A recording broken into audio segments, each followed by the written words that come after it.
This is Cho seconds before an amazing play, but which is better, ult than flicker or flicker than ult? I'm about to show you every secret mechanic in Mobile Legends, like how the curve Franco's hook or why the link on the right is faster than the left. And no, it's not because his fingers are faster. I've watched every tutorial, MPL games, even the M-Series matches, and I've poured all of it into this video. But first, let's talk about why X-Borg, who buys magic items, ends up dealing physical damage. The truth is, physical attack, physical damage, magic power, and magic damage are four completely different things. Let's take a look at X-Borg's skill. Physical attack and magic power are stats that boost your damage. Meanwhile, the actual damage that you deal is called physical or magic damage. So what determines your damage type isn't the item you buy, it's the skill itself. That's the first thing you need to know because micromechanics is all about your understanding of a hero. Their skills, counters, power spike, scale, best items, damage types, even their hidden mechanics. Luckily, we can break down all of that into 3 simple steps. At its core, Mobile Legends is all about the gold gap between you and your enemy and how you use that gold. So in lane, your job is to land the final hit on minions called last hit, while denying your enemy the chance to do the same. Like in this clip, since the minion is low, 1-1 steps up for the last hit. Clint immediately pokes her. Now 1-1 is forced to pick, should she trade back or secure the last hit. The gold you earn from last hits should be used to buy the right items. In general, just look at how your skills scale, not the type of damage they deal. If the color is blue, buy magic items. If the color is red, go physical items. So read, and read again. Because at the next level of micromechanics, reading isn't enough anymore. You need to understand specific mechanics like spacing. The key is, every hero has a different range, so if you can take advantage of that, you will be invincible, because you can hit your enemy without getting hit back. For example, Brody's first skill has a longer range than Clint's first skill, so Brody can keep poking Clint over and over. But what if you're the Clint, the one with the shorter range? Actually, Brody only outranges Clint when his first skill is ready. Once it's used, that range disappears during cooldown and suddenly Clint has the longer reach. If you use that knowledge well, you'll always win the laning phase, but be careful because we have something called power spike. A power spike is when your hero is at their strongest and most impactful. Take Yuzhong. He is strong in the early game thanks to his damage from skills and sustain from his passive.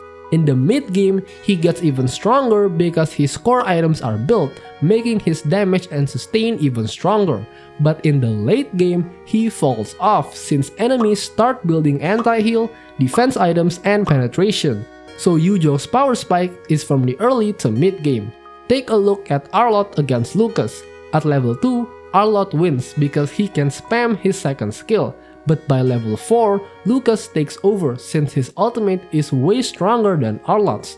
Now you know when to play aggressively or safely, but how do you actually do it? Lucas's main source of damage is his first skill, so for Arlott to win the duel, he must dodge it. Even though Arlott is agile, he can only dash to his marks, so Lucas should stand as far away from the minions as possible. Mid-level micromechanics can be mastered with some experience, but high-level mechanics are way more difficult. It's packed with hidden mechanics. Take this Gatot Kaca for example. Why does the one on the right deal more damage than the one on the left? The answer is animation cancel. Watch Gatot Kaca's animation closely. He jumps, lands, If you can cast his first skill in the middle of his jump animation, he will land early because you're cancelling the jump animation in the middle of the air. That makes your damage come out faster, which is why the Gatot Kaca on the right deals more damage. If you think that was cool, you've gotta see basic attack reset. Watch this Clint. He aims, shoots, pulls back, aims, shoots, pulls back. If you think about it, that animation is super inefficient. He should have shot until he's finished before pulling back.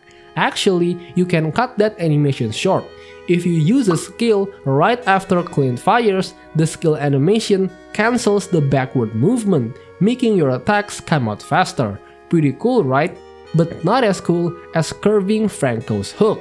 After you hook, just flicker and your hook will move with it. This trick even works in any direction.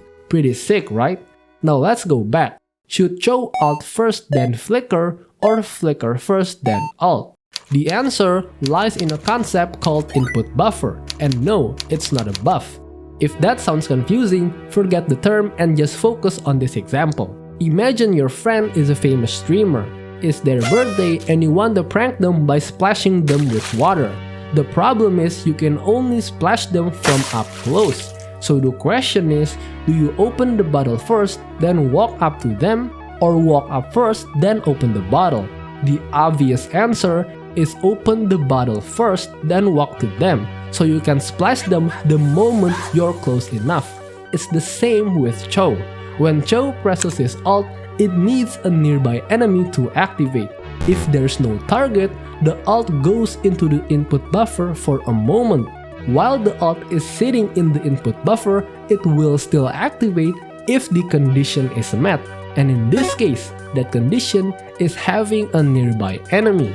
So once Chow flickers toward the enemy, his ult activates instantly. Take a look at these two links. That exact mechanic is why the link on the right is faster than the one on the left. That's why the answer is always alt first then flicker.